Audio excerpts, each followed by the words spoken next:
Welcome to the Gay Buddhist Forum, where teachers from all schools of Buddhism offer their perspectives on the Dharma and its application in modern times, especially for LGBTQI audiences. These talks are offered freely to the world and made possible by appreciative listeners.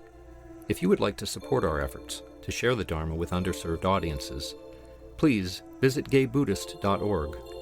There you can donate, find a list of upcoming speakers, or enjoy many hundreds of these recorded talks dating back to 1996.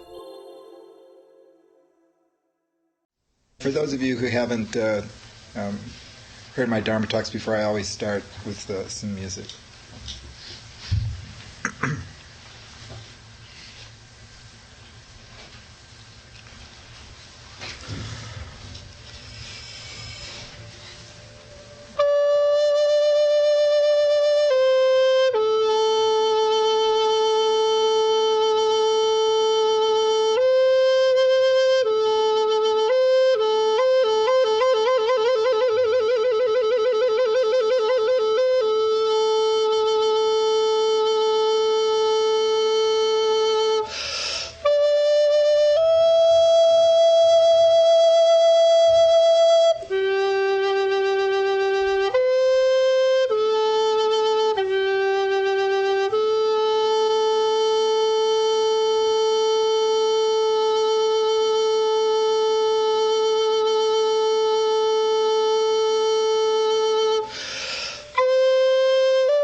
I'd like to start out just... This essay was passed out to everybody in the package for the retreat, All the Petals of the Lotus. So I'd like, if people have questions or comments about that at this time, please, this is a good time. I was interested in the path of service from a Buddhist perspective. Yeah. You're mentioning the Buddhist Peace Fellowship and the philosopher from 8th century? Saicho? Was that, did I say that? S-A-I-C-H-O, Saicho, yeah. Is there more about how it was developed and how it was practiced, and are there any other instances? Of socially engaged Buddhism or Buddhist social activism? Yeah. Well, actually, you could go all the way back to the Buddha, but his model of social activism is interesting because the way I interpret it is that, like, you don't read in the sutras a detailed harangue against the caste system. I mean, he criticizes the caste system frequently, but he doesn't do what today we would call like a sociological analysis. He does two things when he confronts the caste system. One is he redefines key terms in the system. So, for example, the word Brahmin designated the top caste in the caste system. There's a section of the Dhammapada called the Brahmin, and in there are all these sayings where the Buddha says, a Brahmin is someone who is at peace. A Brahmin is someone who treats other people kindly. A Brahmin is someone who, so in other words, he's redefining the term to indicate a mode of behavior in the world, as opposed to being born within a certain, family. That is conspicuously left out of the list of what it takes to become a Brahmin. And of course, his listeners would have known that, would have understood that was left out. And the other thing he did was, in terms of his own community, the Sangha, particularly the monastic Sangha, he developed rules which undercut the emphasis on caste placement.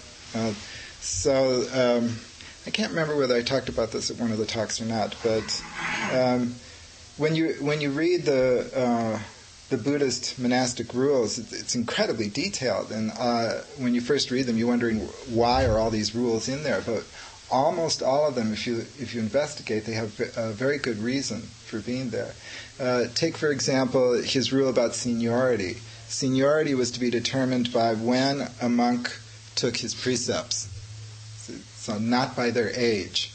Right? So not by their age. So if your age within the Sangha was dated from the time you took your monastic precepts. Certain offices within a monastic community were open to someone of a particular age. Seating in a Dharma talk here, was by seniority, strictly by seniority. So the oldest person got to sit at a certain spot, the next oldest person another spot, and of course the youngest person in the back of the room. And that seems so rigid, but the effect of this was that people wouldn't be able to fall back on their caste placement. By initiating these rules, this is how my community is going to function. And it seems arbitrary, and in a way it is arbitrary, but it's precisely that arbitrariness which allowed it to effectively create a different kind of community within the social context in which he was working. That's the Buddha's work on the caste system is the most frequent reference that engaged Buddhists point to, when they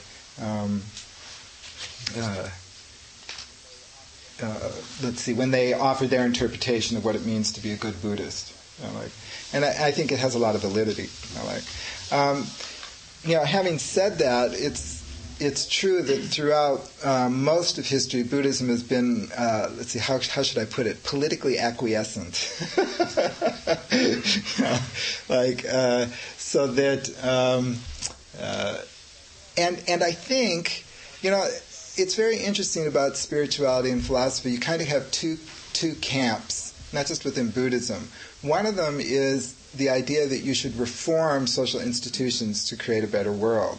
And the other extreme is that you should withdraw from political and social involvement, and that will improve the world. Okay? See, it's very interesting. So, like, if you look at Taoism, Chuang Tzu is an extreme example of the withdrawal philosophy. He's very much against social involvement or social engagement. And there's a wonderful, a very powerful critique of it, of that philosophy. I think it's chapter 5. It might be chapter 4, but the fable, he illustrates all his points by telling stories.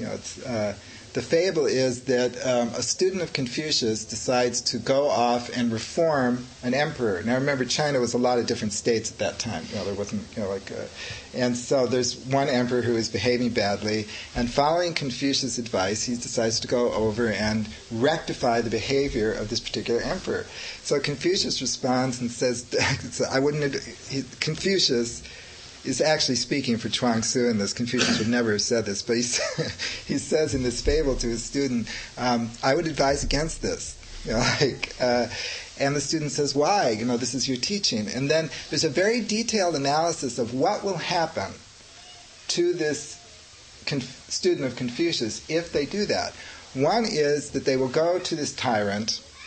One possibility is they will go to the tyrant and the student will say to the tyrant, your behavior is execrable. You're throwing heaven and earth out of balance.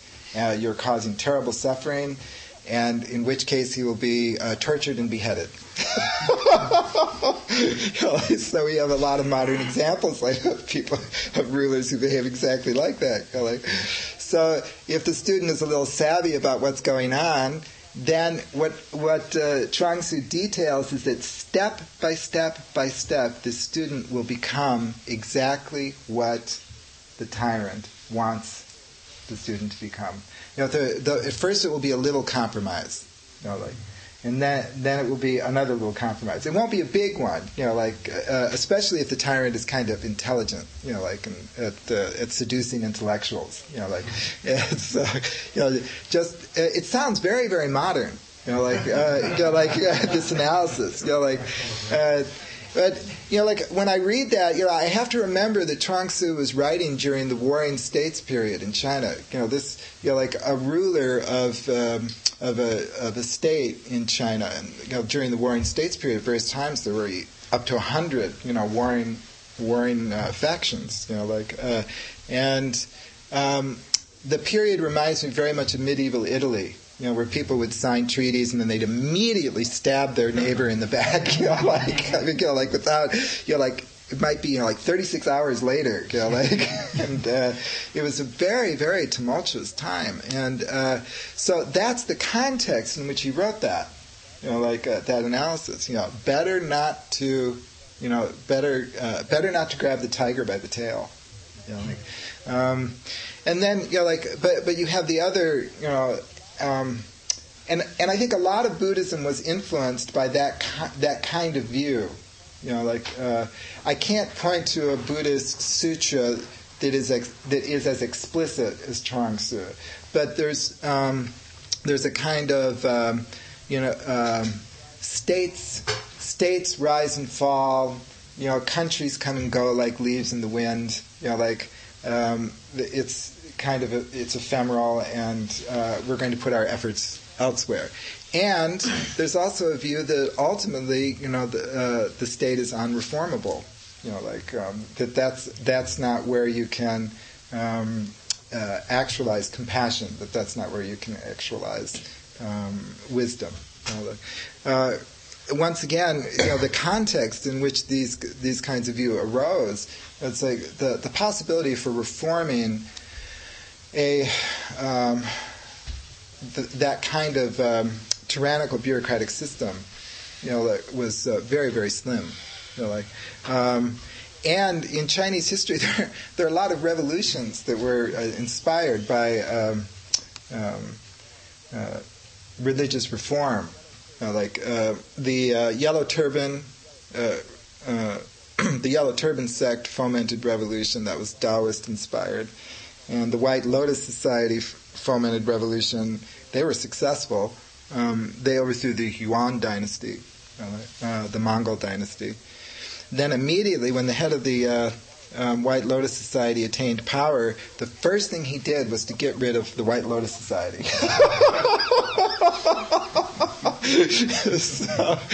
And then you have the Taiping Rebellion, which is more recent, which was Christian-based. If you want to know why the Chinese government today is extremely paranoid about religious organizations, just think of those three examples. You can't tell the Chinese government that religions don't have any history of revolutionary, activity.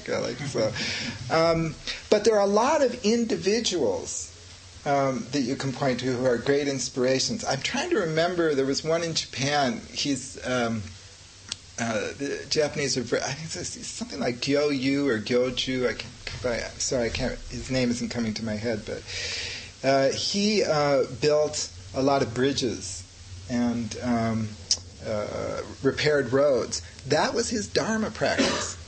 That's how he viewed, carrying the Dharma to the people. This was early in the history of Japanese Buddhism. It's interesting when you look at how a certain seed is planted in history. Buddhism went to China primarily along the Silk Route, which means that it was primarily carried by the merchant class. Buddhism never overtook Confucianism among the aristocrats in China. It spread far and wide among the merchant, farm classes, the literati, but the aristocracy in China remained for almost the entire history until modern time Confucian. In Japan, Buddhism was introduced to the court from Korea. An embassy from Korea, I believe it was Paekche, Korea, brought statues and sutras and news of this marvelous new religion to Japan.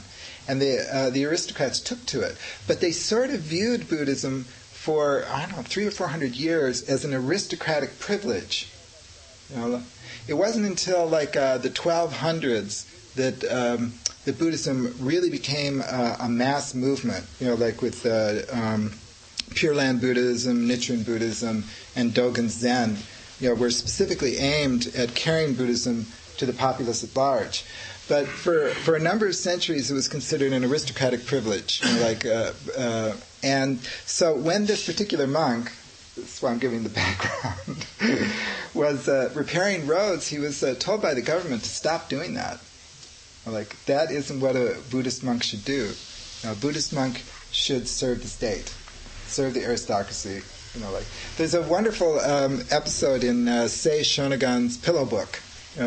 So she was a lady of the court during the Heian dynasty of Japan, and she decides that she's going to go on a pilgrimage. I said, when these court ladies went on a pilgrimage, they went in style. And she was carried in this beautiful, palanquin, and had all these servants, and was carried across rivers.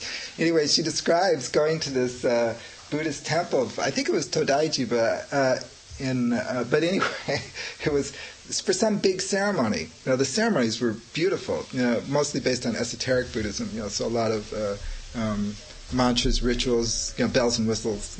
And so she was horrified that there were ordinary people allowed in the temple. her disgust is just dripping in this diary. You know, like, what are they doing here? You know, like it just made the whole thing completely unaesthetic. You know, like, and that you get a very clear impression, you know, like of how isolated the aristocracy had come by the end of the Heian period, you know, like, and how they really viewed, you know, like, I mean, this was an infringement on aristocratic privilege, that there were these, you know, unkempt, you know, people, you know, like at this ceremony. It's very, very, very interesting. Am I answering your question, or am I? But what you need to look for in terms of social activism is individuals, and then a group forms around these individuals. In Chinese history, there was I can't remember the name of the sect, but they developed a system of we would call it a welfare system, in which a certain portion of the peasants' grain was put aside for hard times or families that were, you know, having difficulty. That's so the state didn't do that kind of thing. You know, like, very successful, you know, very, very attractive. And this was Dharma Good Works. It was ultimately suppressed because the state felt that it was usurping, you know, their power, you know, taking loyalty, you know, like. So the relationship between state and Dharma is very, very interesting.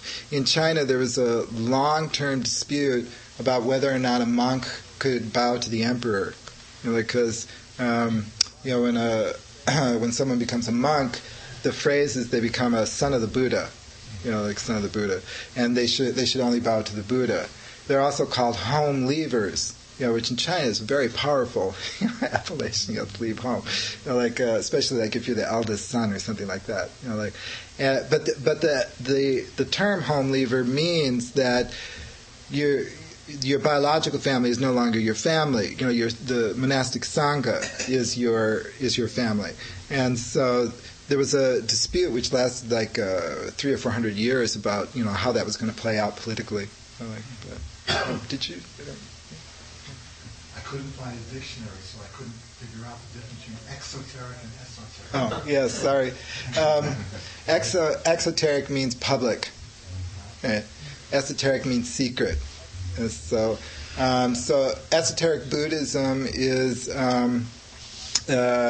Vajrayana. A lot of Vajrayana is esoteric. In the context of the remarks regarding Tendai Buddhism, there's the esoteric part of Tendai Buddhism has to do with the the Mahavajrayana Tantra and the mandalas that are contained within that tantra, and the meanings and the of the particular images and which mantras go with which deities and all that kind of information is esoteric.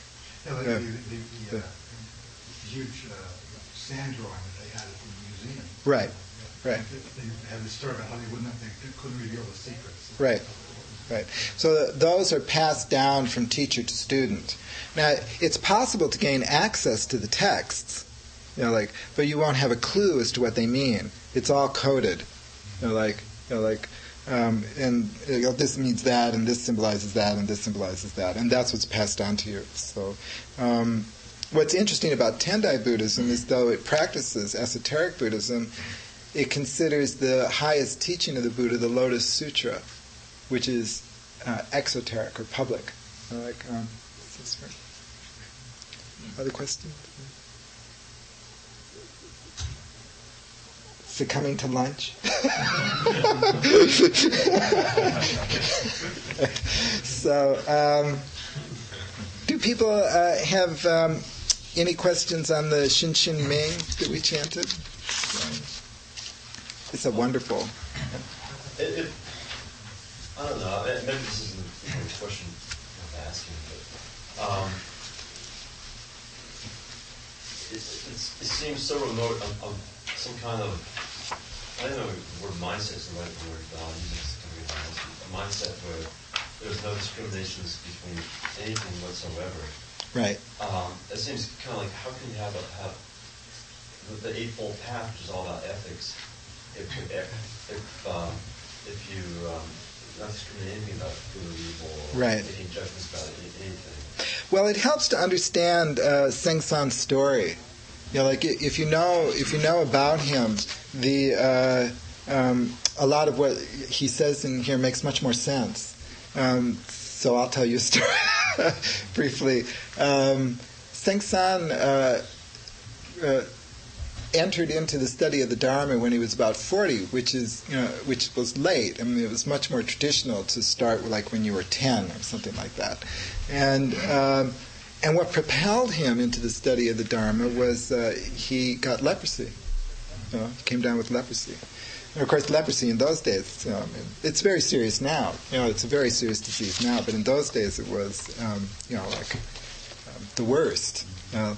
And he went to Hui Ko, who was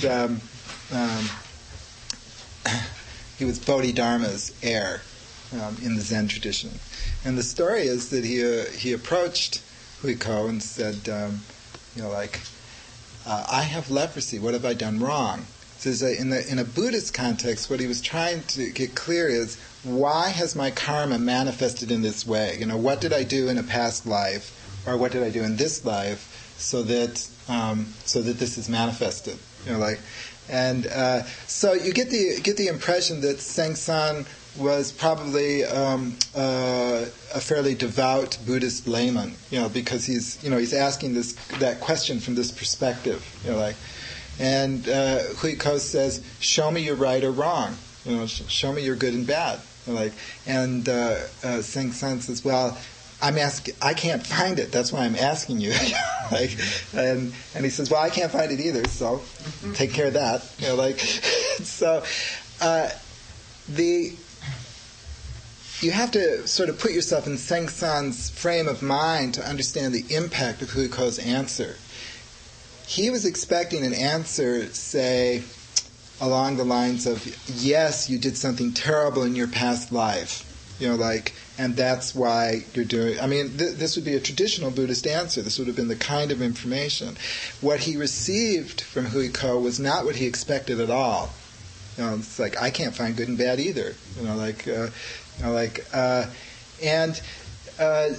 This propelled Seng San into practice. Now, the story even gets richer, because at that time the county or section of China in which Seng San lived was almost independent, and the governor was anti-Buddhist and launched an anti-Buddhist persecution. Seng San's teacher, Hui Ko, was arrested and killed. Executed. Seng San was not. Okay? I feel that the reason Seng San wasn't was because he had leprosy. Who would want to get near him? Let alone, what's the point of, executing him? And what's the point of getting near him? Now, observe, the very thing which was such a disaster for him saved his life in that context. So if you flesh out the story of his life, you can see a lot of what's behind these verses about not making good or bad, and not discriminating. I have leprosy. Please help me. This is the horrible. This is the worst. Maybe his family kicked him out. Who knows? It's entirely possible. And here's Hui Ko, who's willing to teach him, which is pretty amazing anyway.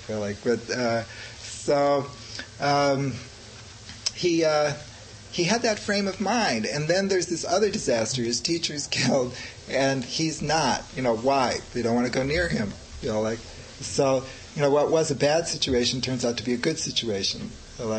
It's very, very interesting. If you just understand those two incidents in his life, then all of a sudden a lot of these couplets take on life. That he's not speaking abstractly. He's speaking from what he actually experienced in his life. Is that helpful? Or? Well, yeah, I just remember going to some Dharma talk in Greenville, and the speaker said something about, after the Dharma talk, it was like the question and answer. I knew, I hardly knew him. I was on some people before he knew about me. and he said something like, he loved me as much as he loved his wife and children. And actually, that offended me. Because it's kind of like, it was like a slight on his wife and children. And it's kind of like in the same realm as what we're talking about here. It's like you don't make distinctions. So I guess there's just like a level of spiritual evolution where you get beyond the duality. But until that level, you don't try to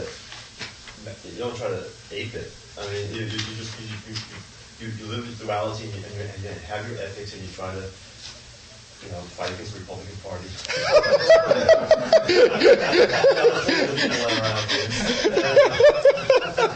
And then you get to the point, eventually, if you laugh, that's where you evolve to the point where you're above all of that. Right? No, it's not. See, the paradox is that, and I was talking about this at the last Dharma talk I gave, but I don't think you were there. It's what I call the transcendental many, like that. Like he talks about seeing that all things are one, but then he also talks about transcending oneness, right? Both. Right? So all things are one. In what way are all things one? Well, everything changes. Okay? Everything is impermanent. Everything arises dependently. Like everything arises interdependently. So there's lots of things in which we can say that all things are one. Like all things are empty of self-nature. They have no self-nature. This is something that non-Buddhists would quibble with, but from a Buddhist perspective, so everything has this in common. And in that sense, all things are one. Now, what else do all things have in common? All things have in common the fact that they're unique. So there is no, from that perspective, you see, there's no separation between observing that this carpet is purple and that carpet is tan, that, if you can see that from what I call the transcendental perspective, you are also seeing ultimacy. I think that's what Sengsan is getting at when he says immediately affirm not to. The phrase not to in the Zen tradition is very interesting. It comes from the Lankavatara Sutra, but he talks about oneness, then he talks about transcending oneness, even oneness disappears, okay? And then later in the poem, he says, immediately affirm not to.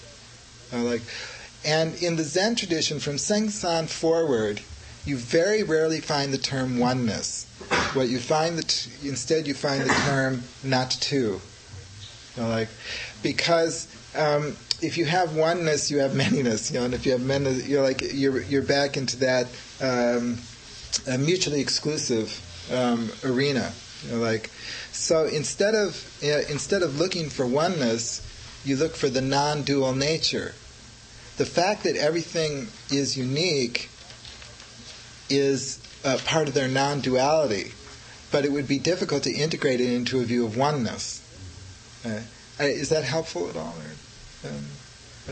Maybe next couple lifetimes. Okay, you've had a question for a while. I felt like I was reading an early version of Ken Wilber. For example, the last chapter of Eye to Eye, the ultimate nature of consciousness, echoes many of these same ideas in quite a few more words. Could you comment on the translation of Sen Sen Ming? I understand it's kind of obscure, but I'm wondering if you could discuss several translations and where there might be some unity in that. Is Roger here? He's not here. Oh, okay. There are a lot of translations of the Shinshin Ming. This one is translated by Philip Kaplow. And there's, in collections of Chinese Zen material, you'll often find the Shinshin Ming. But the three characters, Shinshin Ming, are often translated as faith in mind. Faith in mind. Faith in mind. Or on faith in mind. Right. So the problem is with the Chinese character Shin. I think it's the first Shin. The two Shins are two different characters. They're two different tones. But the Shin that means mind in this case does not mean discriminative consciousness. Okay? That's the difficulty in translating the term. Okay? So the story I tell to illustrate this is when I was in Korea, my teacher sent me to one of his teachers, who at that time was a very elderly Zen master, whose English was slightly better than my Korean, which was almost non-existent. So our communication was not, very good. And I was really trying to understand him. And so finally, he, kind of in exasperation, he goes, "You must understand your mind." Okay. He didn't say you must understand your mind. He goes, "You must understand your mind." He's very adamant about it. You must understand your mind. And I'm looking at him. I go, "Mind?" And he goes, "No, mind." So I began to investigate the meaning of the word Shin. And Shin is closer to what English means by heart than what English means by mind. Except that the problem is that when you use the word heart in English, you're talking about emotions.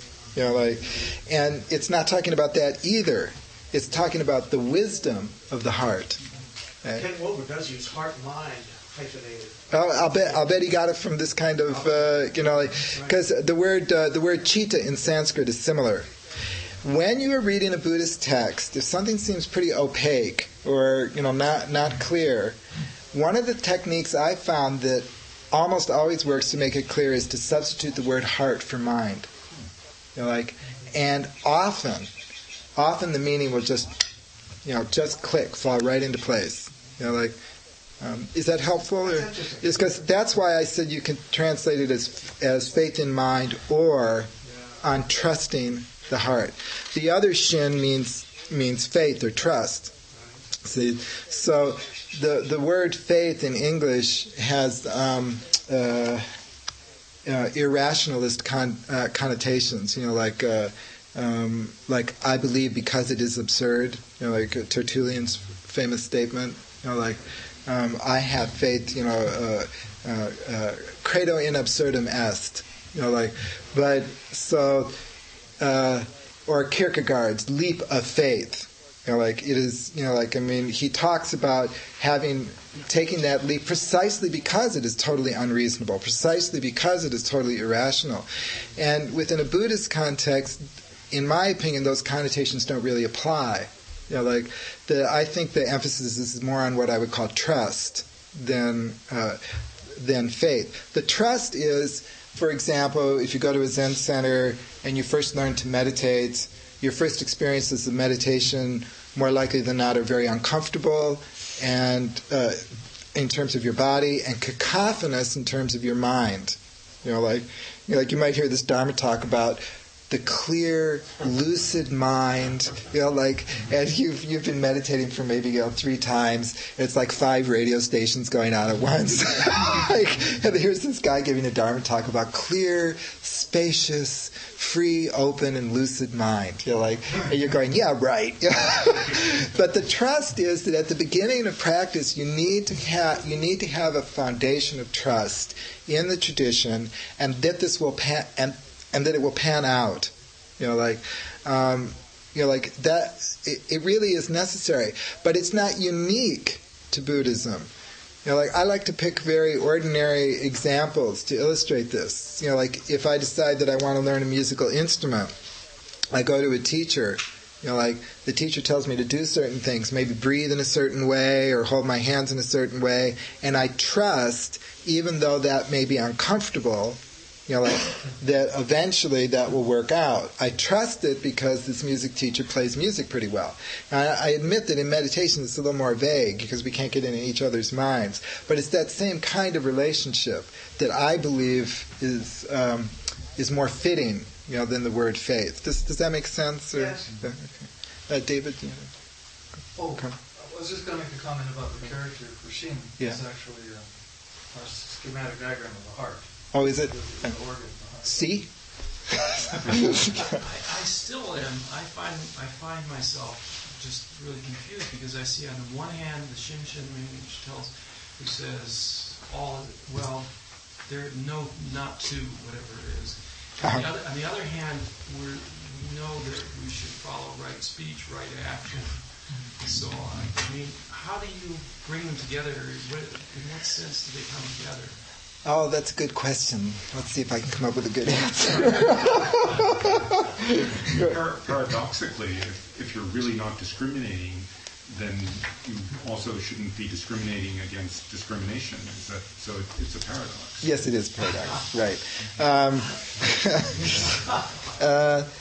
The opening phrase, "The great way is not difficult for those who do not pick and choose." I mean, like right at the very first, it's like in the morning I got up, I decided I was going to wear this shirt and not that other shirt. And I went and I had breakfast and I decided I would have, that part of it and not that part of it. I'm picking and choosing all the time. What possibly could Sengsan even mean? What if I say I wake up in the morning and I decide not to rob and steal and murder? Right, also, right. Yeah. But see, my view of Sengsan's poem is that he's, how do I describe this? The Taoist elements in Sengsan's poem are so interwoven with the Buddhist elements that it's impossible to separate them. And the clearest example I can give of what I believe Sengsan is referring to is what the Taoists call Wu Hui.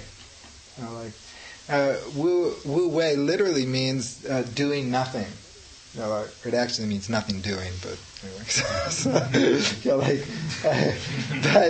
But the Taoists didn't mean that you were supposed to sit like a bump on a log. What they're talking about is activity that is not calculated. By not calculated, I take the Taoists to mean not having hidden agendas. Plain, simple activity. Birds building a nest are Wu Wei. The grass growing in the spring is Wu Hui. The grass grows in the spring not because Gray Davis thought it was a good idea. It simply does that in spontaneous activity. It's always interesting. I live in Sonoma. Actually, the grass goes green in the winter, but leaving that aside. It's wrong. Yeah. But it's this sense of being able to relate to the world in that spontaneous, non-calculated way.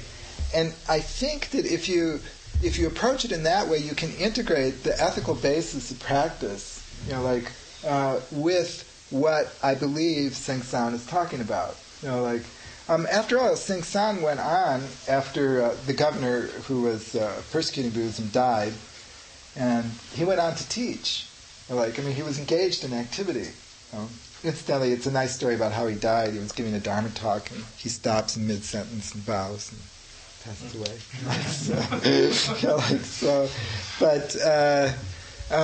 Of leprosy. I assume. Yeah, I assume.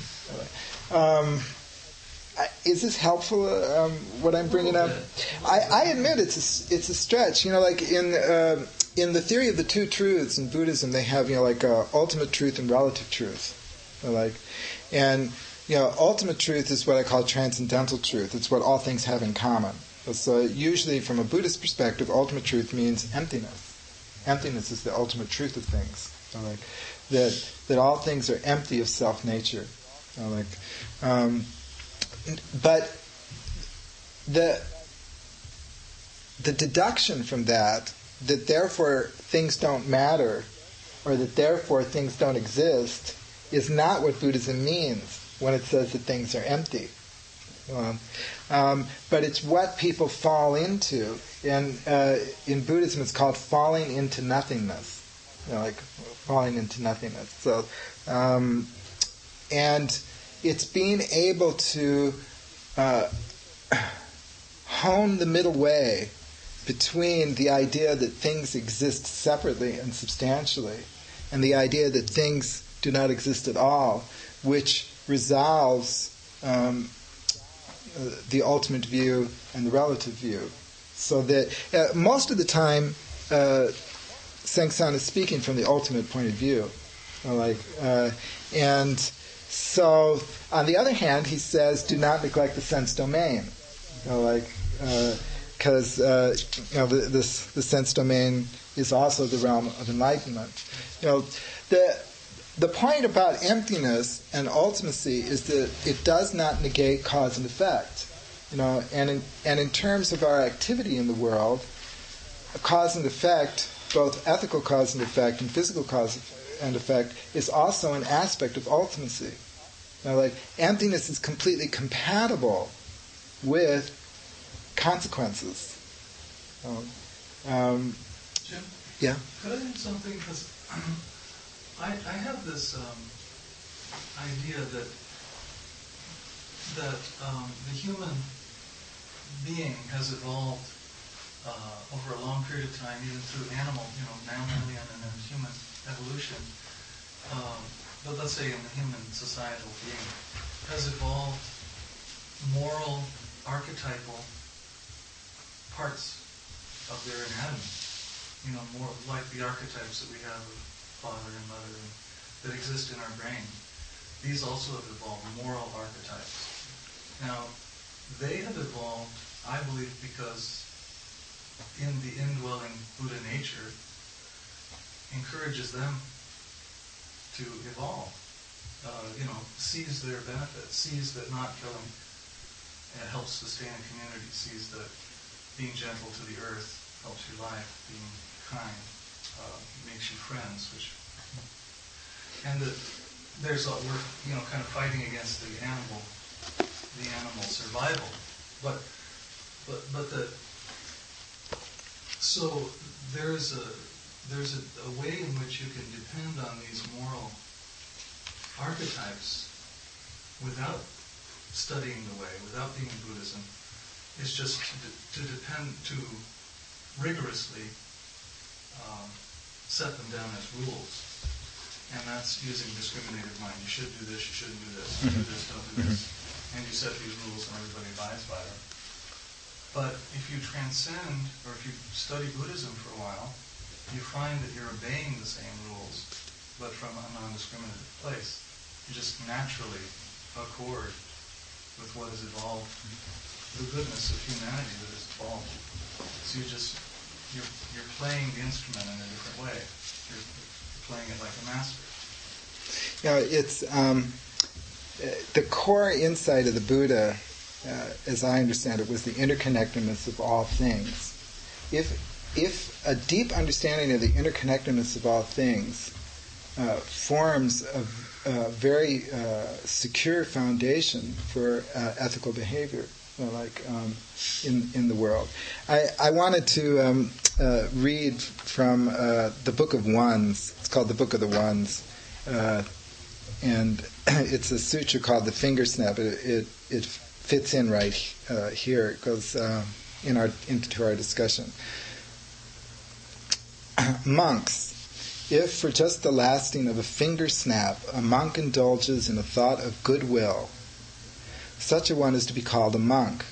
Not empty of result is his practice. He abides doing the Buddha's bidding. He is one who takes good advice, and he eats the country's alms food to some purpose. What then should I say of those who make much of such a thought? Monks, if for just the lasting of a finger snap a monk cultivates a thought of goodwill, such a one is to be called a monk. Not empty of result is his practice.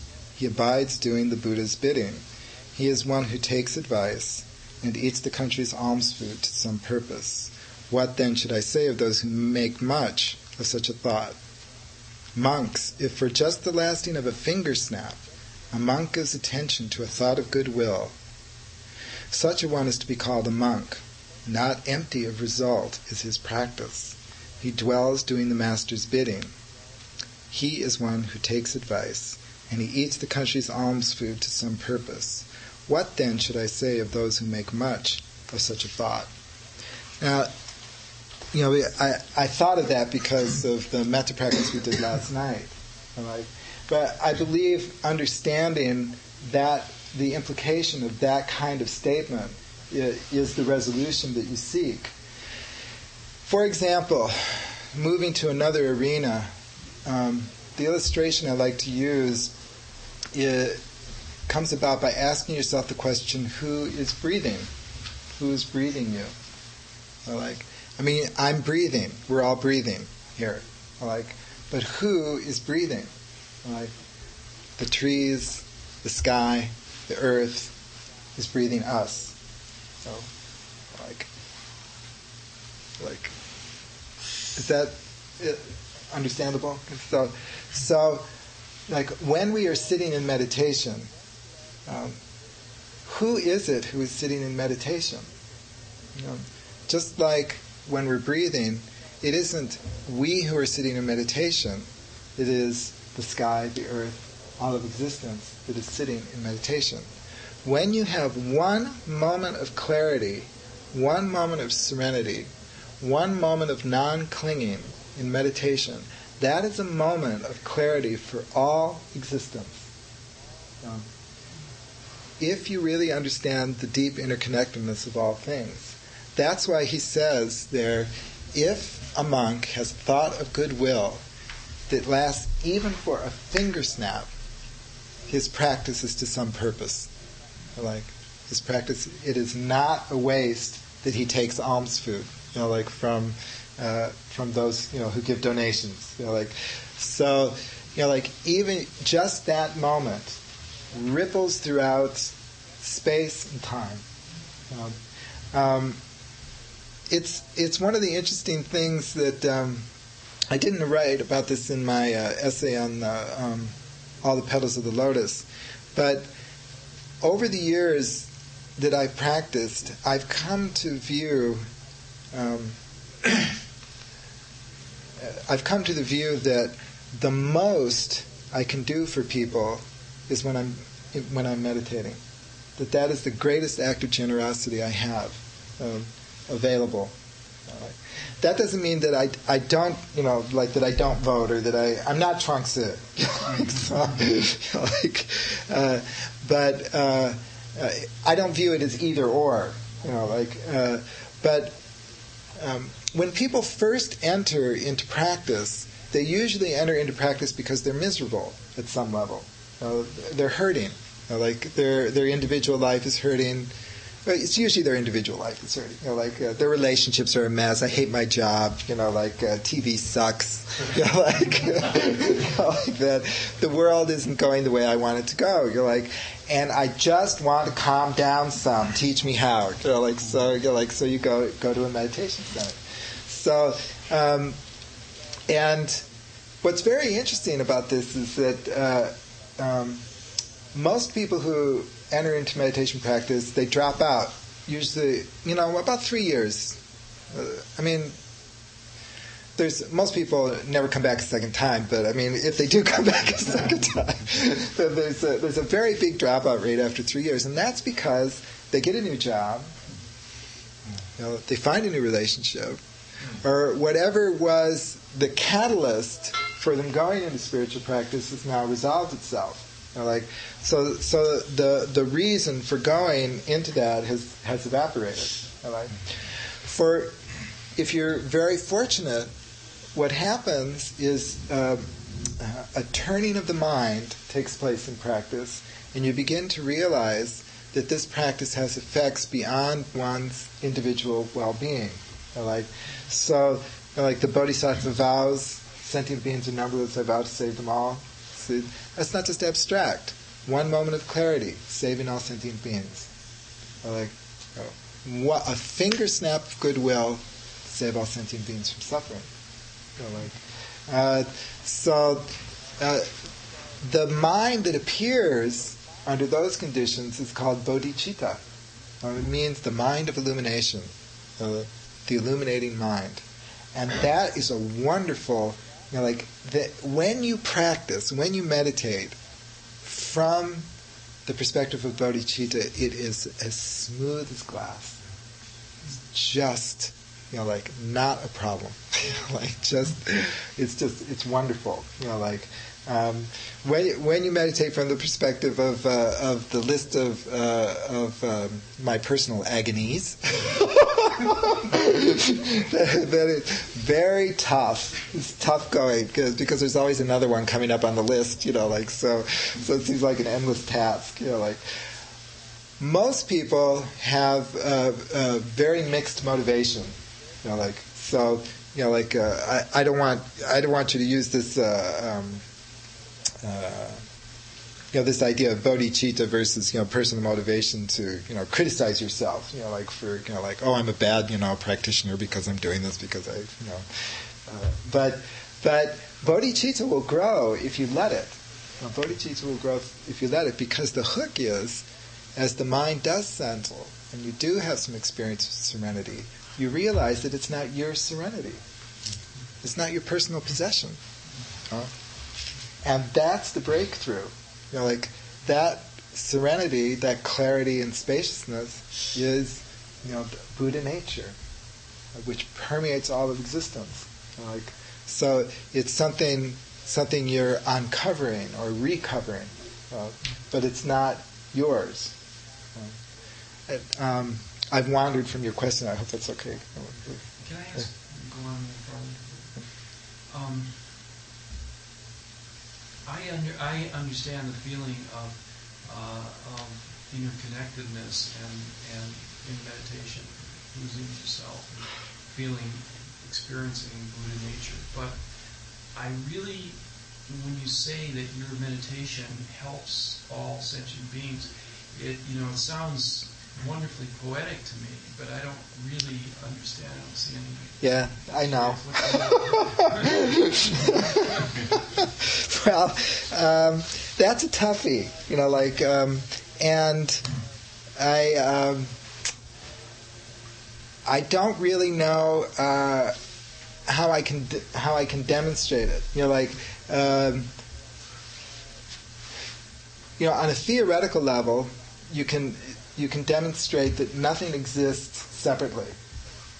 That there is no such thing as a separately existing thing. I mean, we could approach this analytically. We could be good galugs, and do this, and so, take the watch and try and find some aspect of this watch which exists independently and separately. And if you perform that analysis, you will not find anything here that exists separately. It is empty of self-nature, empty of of a separately existing nature. That does not mean that it does not exist. There is a watch here. It's just not a separately existing watch. So the point of that analysis is that that's the furthest I could go in terms of the demonstration, for you on an analytical level. Now, I don't think that demonstration is valueless, but it has the feeling of being scholastic, or not very convincing, right? Well, insofar as it goes, it's convincing. Right. And so what I would say is that try and recall to yourself experiences that you've had of serenity and peace, not necessarily in meditation. It could be while walking through the forest. It could be while listening to some music, and notice that those experiences have that no boundary quality to them. That it's like that sense of serenity and peace as you're walking through the forest by the side of a creek. It's like, it's not that your existence is obliterated, but there's not a separation between you and the world. On the basis of that experience, it might be possible to get a glimmer of understanding as to the function of bodhicitta. Does that make sense? I'm sorry. It makes sense, but it makes sense. It just doesn't go. I've had those experiences. I just don't see how what you've said is that somehow affects all sentient beings or anybody else, that's where... Or anybody else, right. Or anybody else. That's what I But think. there isn't anybody else. Yeah. I love that on the level. And sometimes I'm not. Sometimes it just seems to me that the act of stopping producing energy into the universe, not really, but putting positive energy in it, creating some peace that in subtle ways affects everything else from an energy perspective. We're all interconnected. We're all interconnected, and everything we do, affects in some way the balance of karma in the universe. And that's why sometimes it just seems I must be doing something good sitting here because the world's going to get a little better, even though I feel kind of shitty.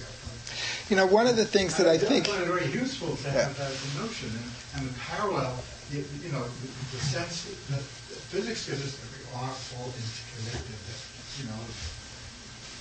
for whom does the bell toll? It tolls for me, and the drop of water in the ocean, all these notions. One of the things that I think is difficult for people is that meditation is viewed as a non-activity. That people do things, and then when you're meditating, you're not doing anything. So I like to refer to meditation as the activity of stillness. So that you are doing something when you're meditating.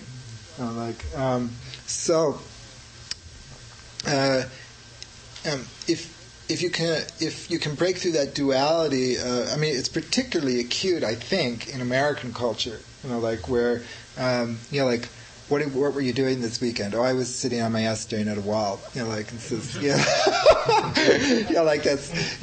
not going to give me a raise. It's not going to give me a promotion. Or if I run for political office, and I list, on my, the reasons you should vote for me is because I've spent many years, in meditation. It's not going to garner a lot of votes, in our culture, because you're not doing anything constructive. So our culture views activity in a very, what I would call, coarse way.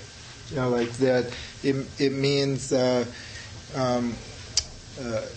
running about.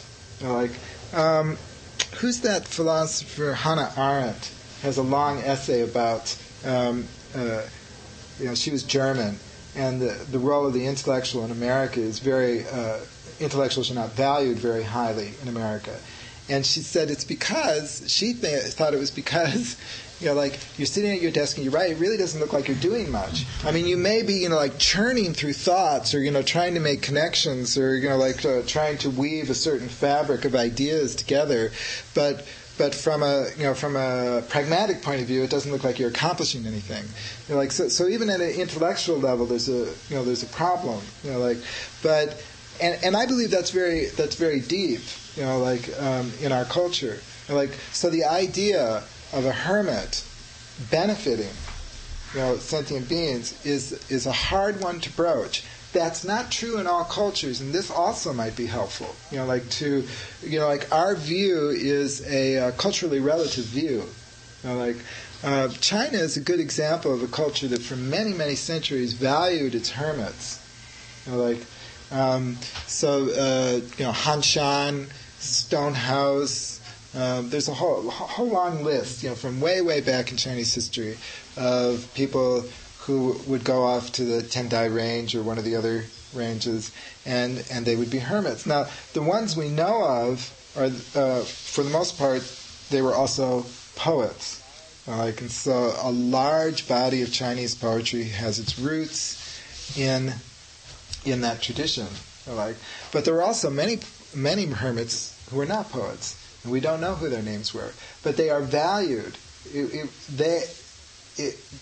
Traditional Chinese culture viewed that as an important function in the world. So it might be good, to approach it from that perspective. Why is it that our culture does not value that kind of activity? What is it that we're not seeing that other cultures did value? The culture the Buddha grew up in, for example, valued that kind of religious quest, and supported it. Ordinary people supported it. His traditional rule was, he would get up in the morning and he would collect alms and food, but that was an ancient tradition. The Buddha did not invent that. He was just following in the footsteps of a kind of practice that goes back into the mists of time in India. And he knew that the ordinary citizen would support him and his community, provided that they, could demonstrate that they were truly committed. So what was it that culture was seeing in the Buddha and his followers? That our culture tends to dismiss as silly, irrelevant, and inconsequential. Yeah, we really need to face how much our culture has been split by our European history, or European experience of the church and science having to separate these two domains. The Cartesian dualism. The church has responsibility for your spirit, and you dare not have any. If you're going to do science, it has to be this pure science. And so we have this rationalist, reductionist view of the world that we really do fall back on. It does inform our thought until we get this swim in the sea of Buddhism and Eastern thought for a while, and we see that's not the only way to construct your mind.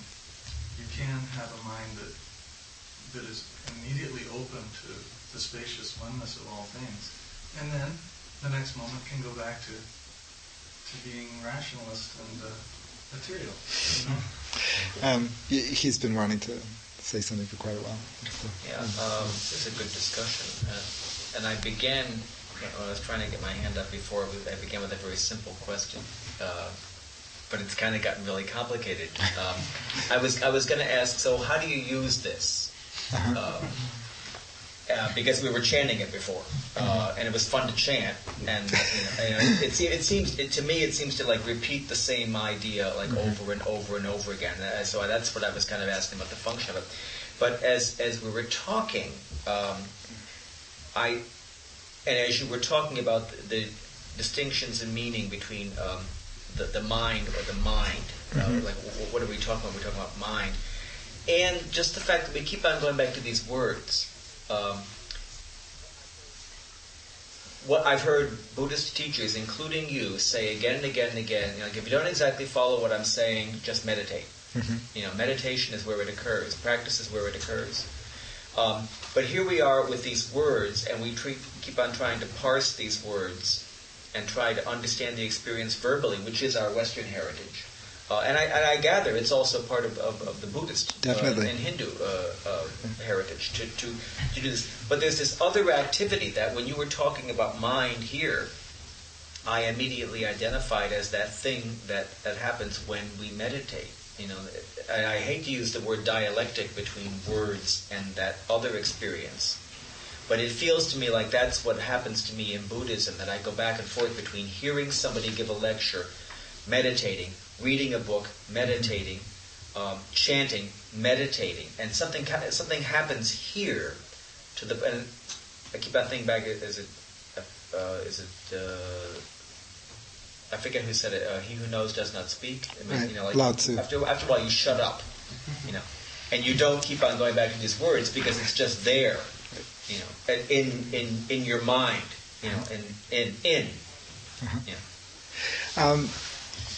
There's a wonderful line in The Perfection of Wisdom in 8,000 stanzas, one of my favorite sutras, says, "Words, too, have a luminously clear nature." And this is after a long critique of, don't mistake the finger pointing at the moon for the moon, da da da da da da da. And then it says, at the very end of this long critique, it says, "However, words, too, have a luminously clear nature." See, words are the dharma of words. See, the dharma of words serves several functions. One function as a reminder. Because, like as we go through our workaday world and we have our, problems, we forget, about compassion and kindness and caring and transcendence and that sort of thing. And so we go back to here and we go, oh yes, that's right. That's the direction I want to go.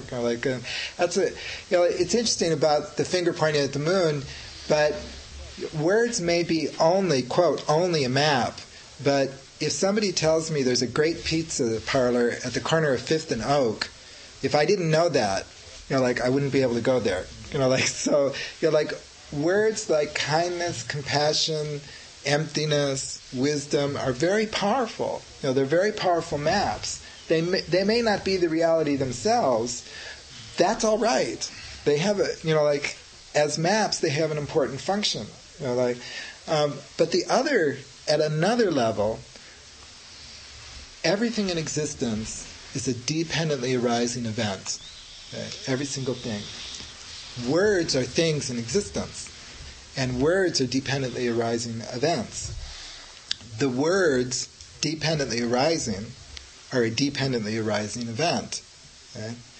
And for this reason, words have that luminously clear nature.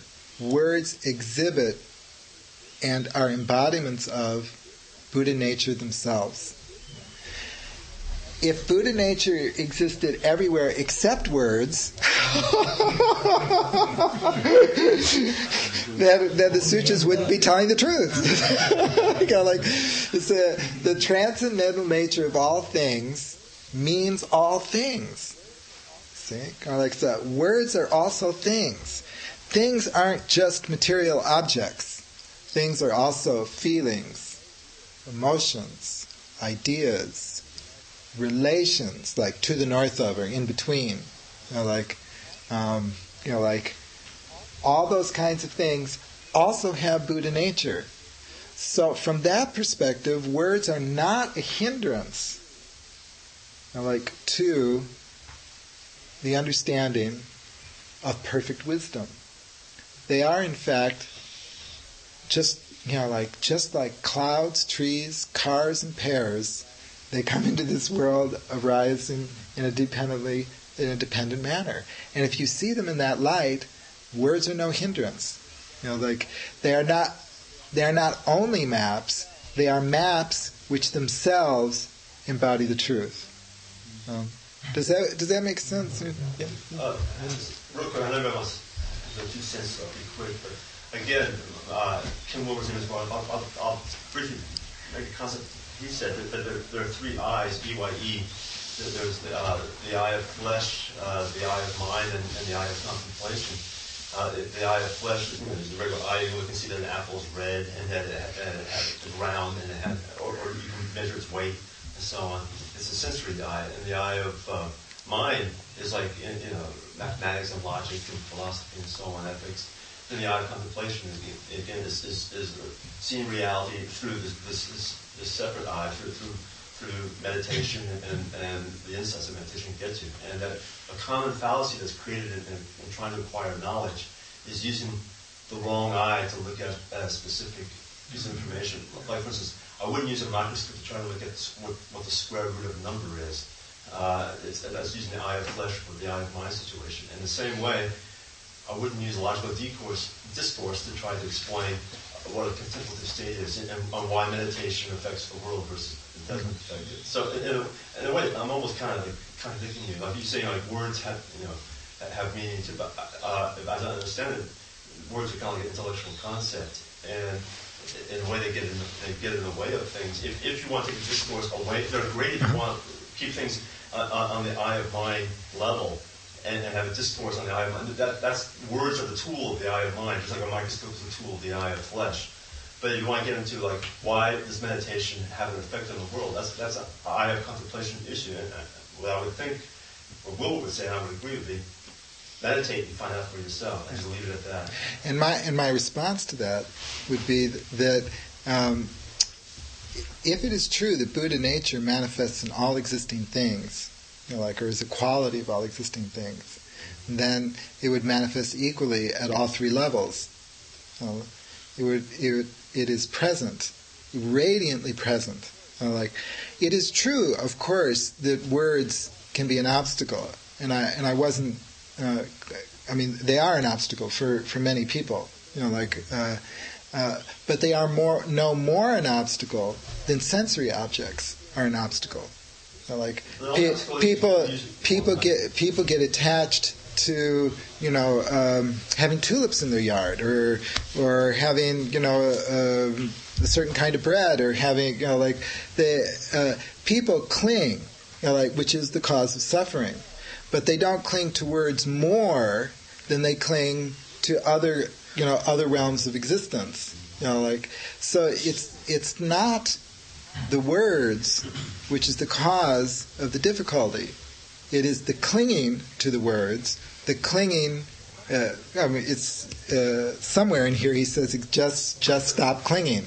Somewhere he says that. So we can do that. So I guess I do have a slightly different perspective. Because my understanding of Buddha nature, or what I call the transcendental nature of existence, is that it is absolutely present in every single manifestation. So while it is true that a person can become enlightened by hearing a rock hitting a bamboo, or hearing the caw of a crow, or seeing a sunset, it is also true that a person can become enlightened through words. Otherwise, the implication would be that Buddha nature exists everywhere except words. Oh yeah. Yes, we're going. We can continue this evening. I actually wanted to talk about the Dharma of words, and so if that's all right with people to continue it this evening, because some people want to see that Tonka painting, which is another form of expression, which is wonderful. And what's at 5:30? At 5:30. The Lama Toka Rinpoche will be giving a talk. Here? Dzog Chen master. He'll be talking here at 5:30. Who would like to go to the Tonka painting? Is there anyone? What's the story? This center supports 3 Tonka painters, and they have a studio, and they're going to give us a walkthrough and talk about Tonkas. These are Tonkas on the wall. Howard, Yes. question, how long do you think that will take? I'm hoping not long, but I don't know. I would assume not more than an hour. Okay. And we'll meet out in front here, say at 25 after. The other thing, before we break, because now we're going to be going into interesting chatter and gossip, I hope. Let's go around and say our names, because some of us don't know each other by name. So if we could start. And could I suggest that when you talk to someone, please say your name again and again a few times, because it takes a while to learn it. Long time for me. Don't feel embarrassed. Lee. Larry. Dexter. Brad. Al. Howard. Don, Barb, Lucius. Robert, David. Manuel. Gerald. Clint. Larry. Don. Jim. Tom? Doug, Mario. Terry. Gary. Tom. Scott. Jack. I'd also like to ask you to please, if you have a moment, please write something to Howard. There's a little packet of notepaper there. He's also on retreat with us here in San Jose jail. Howard Laporte. Not our Howard King. Okay. Not our Howard. For those of us who don't know Howard, can you tell us the story of this place? And why he's in jail and all that stuff? Well, that's a long story. Well, a short story if you could, too, so we could include it. Lady before you sign. That's right. You can talk to me individually about it. I'd be glad to. But he's one of our Sangha members, and he's a very dear person. And you'd like to meet him, and he'd like to meet you. So if you feel like writing something, just introduce yourself. It would be very much appreciated. We would really appreciate hearing from all of you. Thank you very much, everybody, and thank you for the good questions and good Dharma.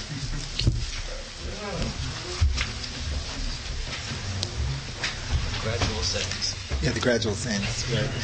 starts out with the Book of Ones, then it goes Book of Twos, Threes, Fours, but sometimes called the numerical sayings. Yeah. I know. Well, that's why it was on my mind while we were driving down, because I actually didn't get to anything I was going to talk to you about, but that's okay. Thank you for listening to the Gay Buddhist Forum. If you would like to hear several new talks per month and be notified of upcoming speakers so you can participate live, please subscribe to this podcast, like us on Facebook, and join our mailing list by visiting gaybuddhist.org.